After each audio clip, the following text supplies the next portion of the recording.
अशा प्रकारे आणि हे कुंफूचाही एक्सपिरियन्स असल्यामुळे आणि हे जळत्या कळामध्ये जोरदार हात मारून आणि तोडले जोरदार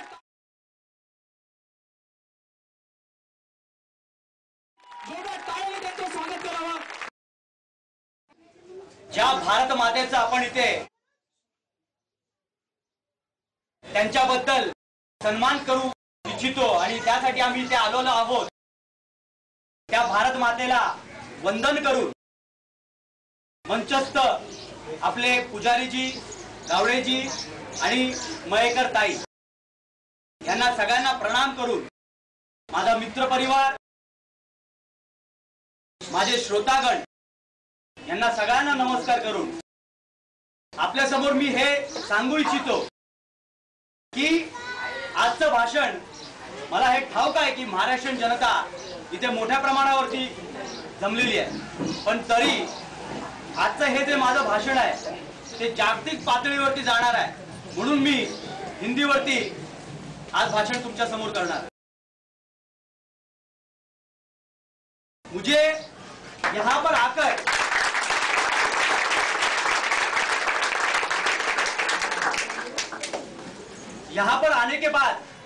आने के पश्चात मुझे जो खुशी हुई है, जो आनंद हुआ है, वो आज मैं फुला नहीं समा पा रहा। उसका कारण यह है कि मैं देख रहा हूं कि यहाँ पर जितने भी उपस्थित ज्यादा संख्या में है वो तरुण है, और मैंने कहीं अपने विचारवंतों के विचार पढ़े थे कि जिसके पास, जिस संगठन के पास तरुणों की संख्या ज्यादा हो और वो भी सकारात्मक रूप से, यदि तरुणों की संख्या ज्यादा हो तो वो देश भी सकारात्मक रूप से ही चलेगा, आगे बढ़ेगा। एक आंदोलन पिछली बार हुआ था जम्मू कश्मीर का, आप लोगों को पता होगा, श्राइन बोर्ड का एक बड़ा आंदोलन हो गया था जम्मू कश्मीर में। मेरे ख्याल से हम में से ऐसे भी लोग हैं जिनको ये पता ही नहीं कि जम्मू कश्मीर में क्या आंदोलन हुआ था। श्राइन बोर्ड ने हमारे अमरनाथ यात्रियों को जमीन दी थी और देने के बाद वो जमीन फिर से छीन ली, और उसके लिए पूरे देश भर में आंदोलन हुआ कि ये जमीन क्यों ले ली वापस। श्राइन बोर्ड ने यदि अमरनाथ यात्रियों को वो जमीन दी तो वो जमीन क्यों ले ली वापस, और आंदोलन पूरे देश में खड़ा हुआ। आंदोलन जब पूरे देश में खड़ा हुआ, उस वक्त हमारे 50 कार्यकर्ता जिन्होंने एसएस की परवाह नहीं की, जिन्होंने पुलिस की परवाह नहीं की, जिन्होंने केवल हिंदू समाज की परवाह की, जिन्होंने अमरनाथ यात्रियों की परवाह की, और वे लोग जाकर सीधा पहुंचे कश्मीर एम्पोरियम चर्च के खुलावा में, और वहां पर जो कश्मीर एम्पोरियम, जो सरकार, कश्मीर की सरकार जो एम्पोरियम चला रही है, घुसकर पूरा कश्मीर एम्पोरियम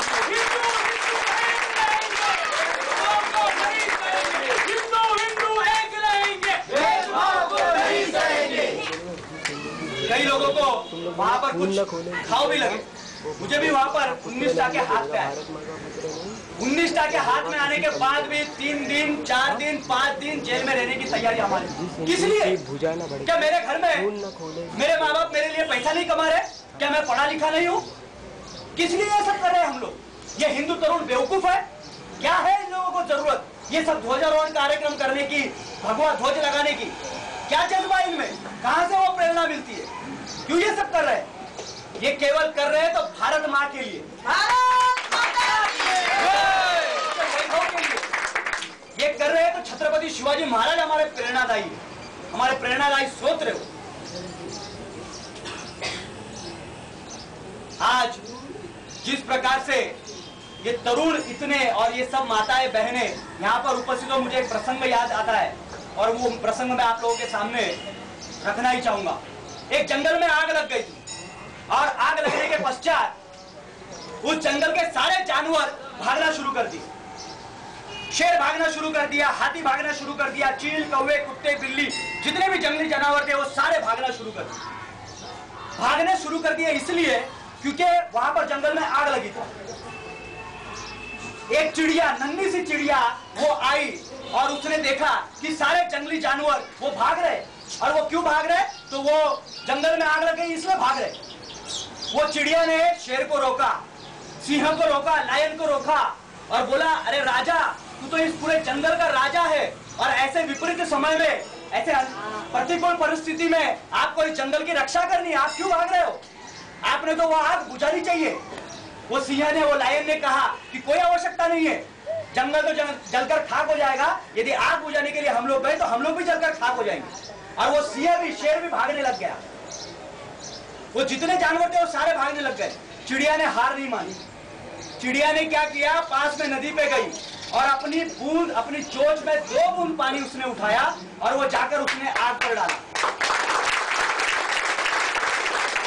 जब उसने वो 2 बूंद पानी इतनी भयानक आग के ऊपर डाला, उससे तो कोई फर्क नहीं पड़ने वाला था, परंतु शेर ने पीछे मुड़कर देखा कि चिड़िया ये क्या कर रही है, ये इतनी सी चिड़िया, ये 2 बूंद पानी उठाकर वो आग में डाल रही है, आग बुझाने की कोशिश कर रही है।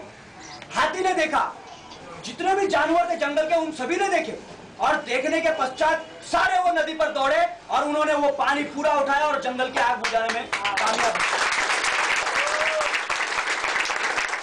देखते देखते वो सारी जंगल की आग बुझ गई।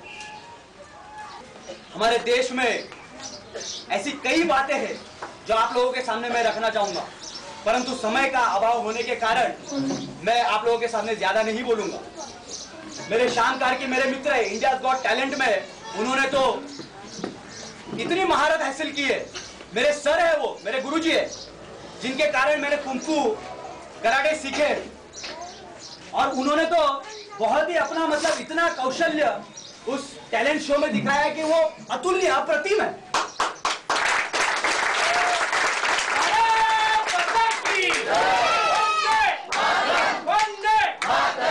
मैंने उनसे पूछा कि भाई ये जो मुझे बीच में बुलाकर ये ब्रेकिंग द वो ब्रिक्स, वो कौले तोड़ने के लिए मुझे जो बीच में आप लोगों ने बुलाया और क्यों करवाया है, ये मुझे समझ में आया। तो उनका उत्तर सुनने लायक, उन्होंने उत्तर दिया कि भाऊ आप आज मंच पे बैठे हो, और मंच का जो नेता है वो कैसा होना चाहिए उसका आदर्श रखने के लिए इन तरुणों के सामने मैंने आपको उस मंच से नीचे बुलाया। जय भवानी, जय शिवाजी, जय शिवाजी, जय भवानी।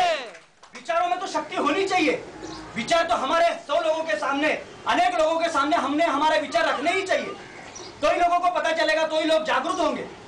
परंतु विचारों के साथ साथ भी शारीरिक बल ये भी बहुत आवश्यकता है। ऐसे हमारे श्याम जी ने वो मुझे कार्यक्रम में बताया। एक बताना चाहूंगा कि हमारे इस भारत देश में 2 विश्वविद्यालय थे, एक नालंदा और एक तक्षशिला, और वो नालंदा और तक्षशिला ऐसे विश्वविद्यालय थे कि जिसमें पूरे विश्व का भंडार था, पूरे विश्व का ऐसा वहां पर ज्ञान पड़ा हुआ था जो कि पूरे विश्व में नहीं हो, ऐसा ज्ञान वहां पर उस नालंदा और तक्षशिला में पड़ा हुआ था। परंतु समय के पश्चात वो नालंदा और तक्षशिला जो विश्वविद्यालय है उसकी सारी पुस्तकें जला दी गई, उसको नष्ट भ्रष्ट करने की कोशिश की गई। क्यों की गई? उसके ऊपर स्वतंत्रवीर सावरकर बोलते हैं कि उसके बाहर हिंदू रक्तधारी तरुण भाला लेकर या तलवार लेकर नहीं खड़ा था, इसलिए वो जला दी गई। परंतु ऐसा नहीं है आज की तारीख में। आज ये हिंदू तरुण आज ये सक्षम हो चुका है, आज ये अपने देश के प्रति मर मिटने के लिए तैयार हो चुका है। जिस हिंदू का खून न खोले खून नहीं वो पानी है, अगर देश के काम न आए वो दीदार जवानी है। हमें किसी से कोई मतभेद नहीं है, जो कर रहा है वो करो। हमने ये कभी नहीं कहा कि हमारा ही मार्ग श्रेष्ठ है। आप भी पूजा करो, आप भी जो मंदिर में जाकर, जो मस्जिद में जाकर, जो क्रिश्चियन चर्च में जाकर जो करते हैं वो करो, परंतु हमारा ही मार्ग श्रेष्ठ है ये नहीं मत कहो। सब मार्ग ईश्वर की तरफ जाते हैं, सब मार्ग भगवान की तरफ जाते हैं, अल्लाह की तरफ जाते हैं, जीसस की तरफ जाते हैं। ये हम तो कहते हैं, आप भी बोलना शुरू करो। एमएफ हुसैन जैसा व्यक्ति, हमें व्यक्ति से शिकवा है, किसी जाति, किसी धर्म, किसी पंथ से हमें कोई गिला शिकवा नहीं, हमें व्यक्ति से शिकवा है। एमएफ हुसैन जैसा पेंटर, जानते हैं ना हम लोग, एमएफ हुसैन जैसा पेंटर जब अपनी माँ की तस्वीर निकालता है, पेंट करता है, तो पूरे भुरके में निकालता है। जब अपनी बेटी की तस्वीर निकालता है तो वो कपड़े में निकालता है, परंतु जब सीता माँ की तस्वीर निकालता है, जब राम की तस्वीर निकालता है, जब लक्ष्मण की, हनुमान की चित्र निकालता है, तो वो नग्न अवस्था में। कितनी नीचता भरी हुई तेरे विचारों में। हिंदू तरुण चुप नहीं बैठा, एमएफ हुसैन के घर में घुसे उसके सारी पेंटिंग जलाई और वो बच गया।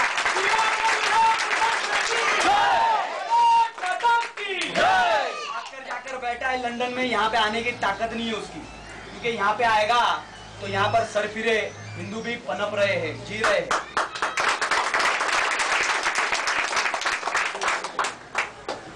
आप लोगों ने आज यहाँ पर मुझे बुलाकर जो सम्मान दिया, ध्वजारोहण का जो मुझे संधि दी ध्वजारोहण करने के लिए, उसके लिए मैं आप सभी यहाँ के ज्ञानेश्वर नगर के रहवासियों से मैं अभिवादन करता हूँ। मैं नतमस्तक हूँ आपके सभी के सामने।